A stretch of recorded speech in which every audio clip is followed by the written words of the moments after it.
আসসালামু আলাইকুম এভরিওয়ান, কেমন হাল, কেমন আছেন ভাইরা আমার? তো আজকে চলে এসেছি আরেকটি নতুন ভিডিও নিয়ে আপনাদের মাঝে। আমার পিছনে গরুগুলো দেখতে পাচ্ছেন যে এই ঘরটা আমি যেখানে দাঁড়ায় থেকে এখন ভিডিও করতেছি আর কি, ওই পাশেও একটা ঘর আছে। হ্যাঁ, তারপরে ওই পাশেও একটা ঘর আছে। তো আমার ইউটিউব চ্যানেলে যদি আপনি নতুন হয়ে থাকেন তাহলে চ্যানেলটি সাবস্ক্রাইব করে দিন, আর যারা ফেসবুক পেজ থেকে দেখতেন পেজটি ফলো করে দিন। ইনশাল্লাহ চেষ্টা করব সৌদি আরবে গরুর খামার ভিত্তিক নিত্য নতুন ভিডিও আপনাদের মাঝে উপহার দেওয়ার। যেটা বলছিলাম, এই যে ঘরটায় আমি দাঁড়ায় আছি এখন আপাতত, এই ঘরটাতে ঈদের আগে, বিশেষ করে ঈদের আগে গরু ছিল প্রায় 80, 90, 100টার মতো করে প্রত্যেকটা ঘরে। এই ঘরে বলেন বা ওই পাশের ওই ঘরে বলেন বা এই দিকে যে ঘরটা দেখালাম, অথচ এখন প্রত্যেকটা ঘরে গরু আছে 15টা, 20টা, 25টা করে। মানে ঈদের সিজনে এত গরু বিক্রি হয়েছে, হ্যাঁ, যে এখন মাজরায় টোটালে হয়তো বা 300-র মতো গরু নাই। যেখানে এই খামারে গরু থাকে প্রায় 1000-এর উপরে সর্বদা, সেই সেই জায়গাতে এখন টোটালে মানে ছোট বড় সব মিলায়ে 300-র মতো গরু হবে না হয়তো বা। তাহলে দেখেন কি পরিমাণে গরু সৌদি আরবে ঈদের আগে খাইছে। হ্যাঁ, এগুলো কিন্তু একটাও কুরবানি দেয় নাই। হ্যাঁ, যে কুরবানি দিয়েছে এই বিদায় হয়তো বা গরু কমছে খামার থেকে, তা না, কিন্তু সম্পূর্ণ কষাইখানাতে কাটাই হয়েছে। এবং মনে করেন যে আমার আপনার মতো যেগুলো সাধারণ জনগণ আছে, এসব জনগণই কিন্তু খাইছে। তাহলে বুঝেন কোরবানি ছাড়াও এই সৌদি আরবে কত গরু মানুষ খায়। তো আমি দেখাই আপনাদেরকে আরও অন্য অন্য ঘরগুলো যে কেমন গরু আছে। আমার পিছনে যে গরুগুলো দেখছেন, এখানে হয়তো 15 থেকে 16টা গরু আছে, কিন্তু গরুগুলো অনেক বড় বড় মাশাআল্লাহ। প্রত্যেকটা আপনার 850, 900 কেজি, 1000 কেজির গরু এগুলো। তো অন্য ঘরগুলো গরু দেখায় আপনাদেরকে যে কেমন গরু আছে এখন খামারে। আর এই যে আমার পিছনে বংশমর্যাদা সম্পূর্ণ গরু, বিক্রি হয়নি এখনও, রেখে দিয়েছি একে। বিক্রি হয়নি না, আসলে এটা বিক্রি করতে চাই না কফিলে। হ্যাঁ, যেহেতু বংশমর্যাদা সম্পূর্ণ গরু বাংলাদেশে যেরকম আপনার রেখে দিয়েছে বংশমর্যাদা সম্পন্ন গরু, এই বছরে বিক্রি হয়েছে কিন্তু সামনের বছরে ডেলিভারি দিবে। কি এগুলো চিটারি বাটপারি কথাবার্তা! 1 কোটি টাকা দাম একটা গরুর, এই বছরে বিক্রি হয়েছে, সামনের বছরে ডেলিভারি দিবে ঈদে। কিন্তু যে কিনছে সে কাস্টমারের নাম বলা যাবে না। এই যে আমার পিছনে দেখতে পাচ্ছেন বংশমর্যাদা সম্পূর্ণ গরু এইটা। যাই হোক, একটু ফান করলাম আর কি। যার যেভাবে ইচ্ছা সে সেভাবে চলতেছে বাংলাদেশে। একটা ছাগল বিক্রি হচ্ছে 12 লক্ষ টাকাতে, 15 লক্ষ দাম চাওয়া হচ্ছে। আর গরুর দাম চাওয়া হচ্ছে 1 কোটি টাকা, এবং নাকি সেটা বিক্রিও হয়ে গেছে। আসলে কতটুকু সত্য সামনের বছর ঈদে বোঝা যাবে। যে আমি যে ঘরটাতে এখন দাঁড়ায় আছি, এই ঘরটাতে দেখেন ওই যে আপনার ওই লাস্ট থেকে একদম এই পর্যন্ত যে কয়টা গরু খাচ্ছে আর কি, হ্যাঁ, এই কটাই গরু। আরে আমার পিছনে আছে 3টা হয়তো বা।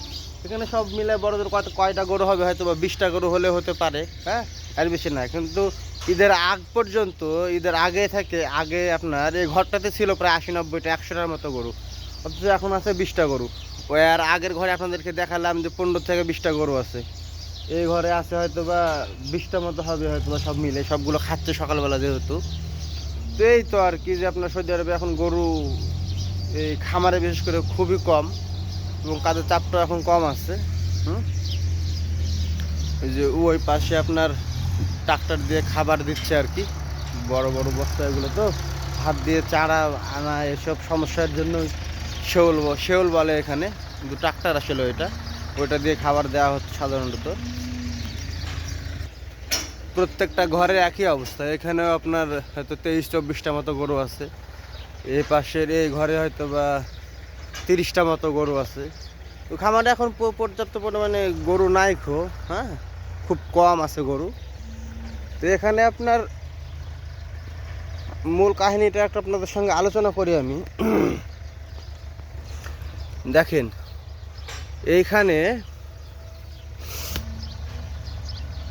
ঈদকে কেন্দ্র করে কুরবানি দিবে এই হিসেবে কিন্তু গরু কিনে না এই সৌদি আরবে, বা গরু কুরবানিও হয় না, হয়তো বা খুব কম সংখ্যক। যেমন আপনার বাংলাদেশ থেকে বলেন বা অন্য অন্য দেশ থেকে বলেন, পরিবার নিয়ে এসে যারা থাকে আর কি এই সৌদি আরবে, হ্যাঁ, তাদের মধ্যে কিছু সংখ্যক লোক আছে যে আপনার কুরবানি দেয়। আমার এই খামার থেকেও আপনার দেখা যাচ্ছে প্রতি বছরে কুরবানির সিজনে 2টা 3টা গরু এরকম বাংলাদেশি ভাইয়েরা বলেন বা ইন্ডিয়ান ভাইয়েরা বলেন এসে কিনে নিয়ে যায়। তো কুরবানি উপলক্ষে গরু বিক্রি কিন্তু ওই 2টা 3টা একটা যা নিয়ে যায় আর কি, এই আর কি। বাকি যেগুলো গরু বিক্রি হয় এখানে সবগুলো কষাইখানাতে এবং কাটাই। আর এই কাটাই করার পরে এই মাংসগুলো আমার মতো যারা প্রবাসীরা আছে, হ্যাঁ, এরাই বেশি খায়। আর সৌদিয়ানরা তো গরুর গোস্ত এভাবে পছন্দ করে না, কারণ এদের পছন্দের তালিকায় আপনার গোস্ত হচ্ছে কি যে আপনার দুম্বার গোস্ত, তারপরে যে উটের গোস্ত। কিছু সংখ্যক সৌদিরা আছে হয়তো বা যে খায়, যেগুলো বধু মানে আপনার আর কি গরিব যেগুলো, কেমন। তো এই তো মূল কাহিনী যে আপনার এতগুলো গরু কাটেছে এই ঈদকে উপলক্ষ করে কষাইখানাতে, সম্পূর্ণই কিন্তু আপনার আমরা যারা আজনবীরা আছি, হ্যাঁ, তাদের পেটে যাবে। তাহলে বুঝেন আমরা আজনবীরা এই সৌদি আরবে কত গরুর গোস্ত খাই।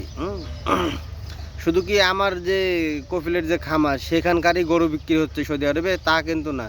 হ্যাঁ, এটা ঠিক যে আমার কফিলের যে খামার এই সৌদি আরবে আপনার বললে ভুল হবে না যে এখন তো তাও কমে গেছে।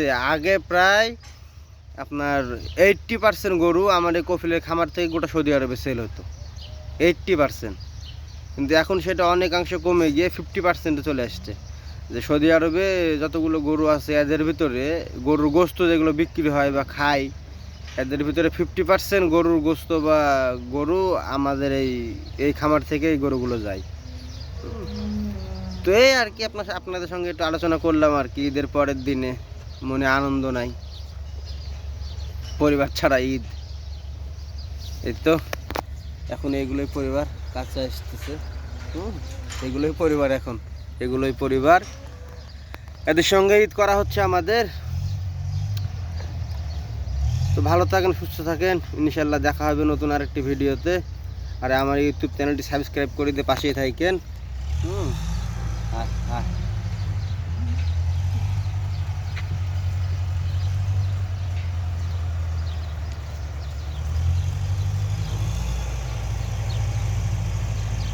অনেক গরু আছে বাংলাদেশি গরুর মতো, বুঝছেন। বাংলাদেশে যেরকম আপনার গরু কাছে এসে আপনার মাথা দিয়ে নাড়াচাড়া করে, তারপরে আপনার জিহ্বা দিয়ে ইয়ে করে, দেখেন এও সেম। কাছে আসতেছে, ওই আরেকটাও কাছে আসতেছে, হ্যাঁ, তাই না যে কোলে উঠে বসবে, এরকম ব্যাপার স্যাপার থাকে। তো আমার ইউটিউব চ্যানেলটি সাবস্ক্রাইব করে দিয়ে পাশে থাকেন, ফেসবুক পেজটি ফলো করে দিন, ইনশাল্লাহ আমার জন্য দোয়া রাখেন। দেখা হচ্ছে নতুন আরেকটি অন্য কোনো ভিডিওতে। আল্লাহ হাফেজ।